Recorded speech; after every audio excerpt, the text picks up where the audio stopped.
Kalaulah syaitan yang direjam, syaitan yang terhina, syaitan yang terkutuk itu pun kita dilarang daripada menghina, mencelakakan dia, maka Allah dan Rasul lagilah tak boleh. Berkait tentang isu penghinaan terhadap agama, iaitu bermula dengan isu di mana seorang wanita yang tampil di sebuah kelab buat lawak, yang mana kelakar ataupun lawaknya itu sangat kasar, sangat melampau dan sangat tidak patut sebagai seorang Muslim atau Muslimah, seorang wanita Islam yang bertindak sedemikian. Tak sepatutnya sama sekali bertindak sebegitu, iaitu dengan tampil mengaku bahawa dirinya menghafal Quran 15 juzuk, lepas tu boleh menanggalkan pakaiannya dan mempamerkan diri sebagai seorang yang berani kononnya.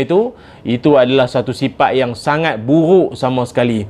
Dan perkara ini telah lama Allah Subhanahu Wa Taala sebutkan dalam Quran bahawa akan ada atau akan wujud golongan manusia yang, kata Allah, a'udzubillahi minasyaitonirrajim, وَذَرِ الَّذِينَ اتَّخَذُوا دِينَهُمْ لَعِبًا وَلَهْوًا وَغَرَّتْهُمُ الْحَيَاةُ الدُّنْيَا. Dan jauhkanlah diri dari orang-orang yang menjadikan agama mereka sebagai permainan dan hiburan, dan mereka pula telah diperdayakan oleh kehidupan dunia.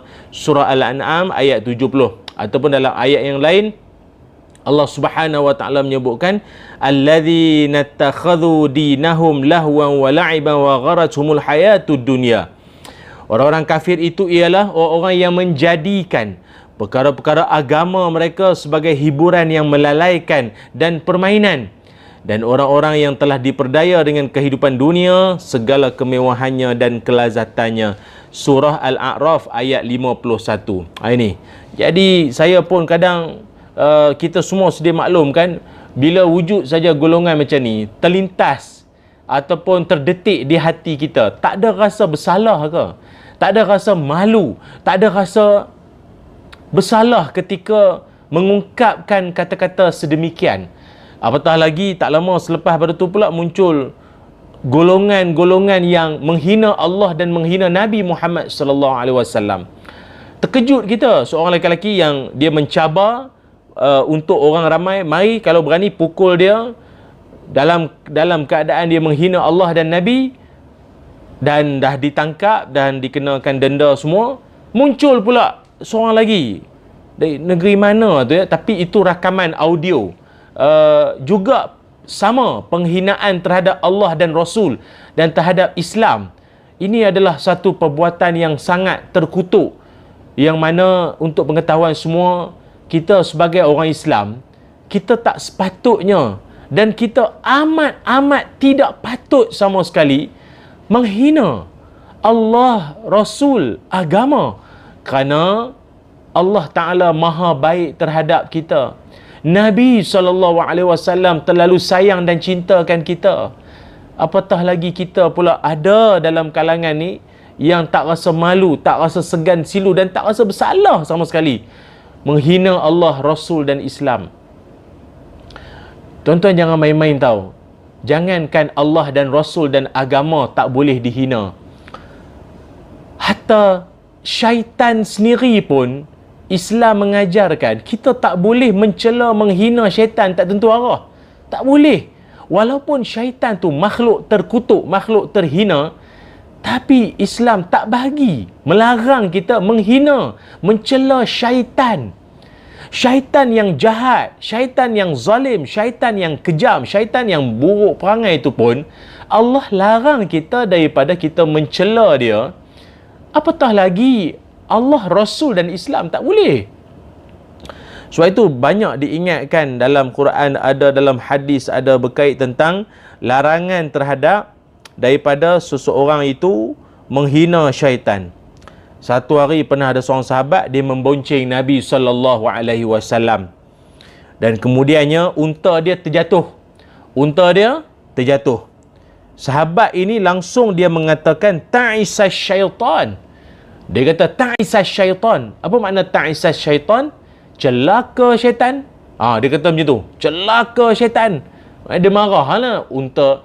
Yalah, dia terbalik jatuh unta dia tu, barangkali dia membayangkan ni gara-gara syaitan lah ni. Syaitan kacau perjalanan unta dia kot, tu yang dia jatuh tu. Maka dia marah punya pasal, dia kata ta'isa syaitan. Maka apa pesan Nabi Muhammad sallallahu alaihi wasallam? Baginda Nabi berpesan, kata Nabi, la taqul ta'isa syaitan, fa innaka idza qulta zalika ta'azama hatta yakuna mislal bait. Nabi kata, janganlah kamu mengatakan celaka syaitan, kerana ketika kamu mengucapkan kalimah celaka syaitan itu, maka syaitan tu dia akan membesar dan membesar hingga dia seperti sebesar rumah, dan dia pula pada waktu itu dia akan berbangga dengan dirinya. Dia akan berbangga dengan diri dia, kebolehan dia. Walakin qul bismillah, fa innaka idza qulta zalika tasaghara hatta yakuna misla zubab. Lalu Nabi mengajarkan, lain kali kalau nak marah, apa-apa jadi ke, terjatuh, tergolek daripada unta ke kuda ke apa sekalipun, janganlah sebut celaka syaitan. Sebut sajalah, sebut apa? Sebut sajalah bismillah. Sebut saja bismillah. Maknanya dengan menyebut bismillah sahaja, maka syaitan tadi tu dia akan menjadi sekecil lalat dan dia akan terus lari, melarikan diri. Kalau sebut saya celaka syaitan, dia akan jadi sebesar rumah. Maknanya apa? Apa maknanya? Dia seolah-olah dia berbangga dengan diri dia sendiri. Dia tak buat apa benda tu, tapi orang tuduh kata syaitan, kata dia yang buat. Dia bangga, suka dia, bangga dia, besar jadi sebesar rumah. Maka ingat, lepas pada ni, kalau nak marah apa sekalipun, sebutlah qul bismillah, dengan nama Allah. Itulah yang sebaik, itulah yang semolek, itu yang lebih sepatutnya kita sebagai orang Islam, orang beriman sebut. Tapi fokus saya kat sini adalah, tuan-tuan bayangkanlah, kalau Nabi Muhammad sallallahu alaihi wasallam pun, kalaulah syaitan yang direjam, syaitan yang terhina, syaitan yang terkutuk itu pun, kita dilarang daripada menghina, mencelakakan dia, maka Allah dan Rasul lagilah tak boleh. Ataupun kawan-kawan kita sekalipun, kot ada di kalangan tuan-puan semua, kita kadang tak puas hati, kadang kita marah dengan adik-beradik ke, marah dengan saudara mara kita yang mana-mana lah kan, buat perangai yang kita rasa kita tak suka, yang diorang tu buat perangai yang kita pun marah. Maka kalau syaitan pun kita tak boleh nak melaknat, mencela, yang bukan syaitan lagilah tak boleh mencela, melaknat. Maaf. Tu dia nak jatuh pula. Kan, lagilah kita tak boleh nak mencela dan melaknat, sama sekali tak boleh. Kan? Kan dah hilang dah fokus. Okey. Lagilah kita tak boleh kan, kita nak mencelakakan orang ke, melaknatkan siapa sekalipun, lagilah tak boleh. Maka ingat tuan-puan, sahabat-sahabat yang saya hormati, yang saya kasihi semuanya, ini merupakan amaran ataupun pesanan daripada Nabi sallallahu alaihi wasallam supaya umatnya jaga mulut, jaga tingkah laku, jaga kelakuan, jangan bertindak sesuka hati, jangan bertindak mengikut nafsu. Mulut tu jangan luncur sangat, jangan laju sangat dalam menuturkan kata-kata yang boleh, yang sebenarnya dia duk hina agama tak terhina, dia yang terhina sebenarnya, orang yang buat perangai macam ni. Dan kita berdoa pada Allah, moga tidak muncul lagi golongan-golongan seperti ini yang akan merosakkan imej Islam itu sendiri, yang akan merosakkan nama baik Islam itu sendiri. Sebab Allah Subhanahu wa taala dan baginda Allah maha baik terhadap kita hamba-hambanya. Para ulama menyebutkan, kasih sayang Allah tidak pernah bertepi, kasih sayang Allah tidak pernah berpenghujung. Penyayangnya Allah terhadap hamba-hambanya, sekalipun hambanya melakukan dosa setinggi langit sekalipun, maka keampunan Allah lebih tinggi daripada langit tersebut. Kalaupun ada orang kata dosanya seluas lautan, ingat, pengampunan Allah lebih luas daripada lautan dosa seorang hamba yang melakukan dosa tersebut. Maka tidak malukah kita tak kala Allah sudi untuk mengampunkan kita, Allah sudi untuk melimpah ruahkan rezeki kita, maka dikala itu ada yang tergamak mulutnya untuk menghina Allah Subhanahu wa taala, wal ayazubillah. Saya masih ingat lagi ada seorang pakcik itu, pakcik di hospital lah, di hospital menangis-nangis. Dia nak cerita tapi disebabkan dia sebab berkali-kali, jadi macam tak terluah apa yang dia nak cakap tu. Hujung-hujung dapat agak cakap. Dia kata hampir 2 minggu dah dia duduk di hospital tu, hospital swasta. Dan dia pun menerima rawatan pakai alat oksigen tu kan.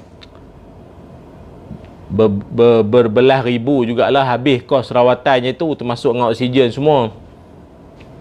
Yang menyayat hati dia bukanlah kerana dia kena bayar ribuan ringgit itu, tapi yang menyayat hati dia adalah, dia kata sejak daripada hari pertama dia dilahirkan, sejak daripada hari pertama dia dilahirkan ke muka bumi Allah ini, sampailah ke saat sebelum dia dimasukkan ke hospital, 1 sen pun Allah tak ambil kos upah oksigen. Allah 1 sen pun tidak cas oksigen terhadap dia. Berapa banyak oksigen yang kita sedut, kita guna, karbon dioksida yang dilepaskan begitu berulang kali, 1 sen pun Allah tak cas. Yang hanya Allah minta adalah kita dirikan solat, taat padanya dan jauhi larangannya. Itu saja. Dan itu pun untuk kebaikan kita hingga ke syurga. Tetapi dalam tempoh 2 minggu dia ditahan di hospital, ribuan ringgit dia bayar untuk oksigen saja. Barulah dia rasa betapa selama ini nikmat Allah Ta'ala, penyayangnya Allah, kasihnya Allah terhadap dirinya dan kita semua. Sebab itu kawan-kawan ingat, Allah Ta'ala sayang pada hambanya. Kasih sayang Allah ini sangat luas. Allah sayangkan hambanya ini tidak ada tolok bandingnya. Kata para ulama, tanda-tanda kasih sayang Allah paling jelas adalah, pertama, Allah berikan kita suatu kebaikan sebelum diminta. Sebelum diminta Allah sudah berikan. Contoh, berapa ramai di kalangan kita pagi ni berdoa minta oksigen pada Allah? Ada. Allahumma rzuqnal oksigen. Ada. Wa khurujnal karbon dioksida. Ada. Pelik doa tu kan. Mana ada orang minta oksigen tapi dapat tak? Dapat. Tu yang sihat, boleh bercakap, boleh bernafas ni, boleh hidup. Tak ada yang minta pun tapi Allah bagi. Allah sayang kat kita. Satu. Yang keduanya, Allah Ta'ala beri ada ketikanya lebih baik daripada apa yang kita minta. Mungkin selama ni kita berdoa pada Allah, moga dikurniakan suami yang baik, suami yang soleh. Bukan setakat baik dan soleh saja Allah berikan. Kaya, penyayang, lembut hati, pemaaf, pandai layan anak-anak, pandai mengurus anak-anak, pandai ambil hati mak ayah kita, pandai ambil hati adik-beradik keluarga kita. Jadi guru kita pula, guru agama kita pula. Ya Allah, sayangnya Allah terhadap kita kan. Itu. Dan yang ketiga, penyayangnya Allah terhadap kita, iaitu kalaupun seseorang itu nikmat belum lagi dapat sepenuhnya di dunia ini, Allah janji, Allah jamin akhirat nanti Allah akan bagi lagi banyak. Lagi-lagi untuk orang yang bersabar. Innama yuwaffas sabiruna ajrahum bighairi hisab. Sungguhnya orang yang bersabar itu akan mendapat ganjaran pahala yang tidak bertepian.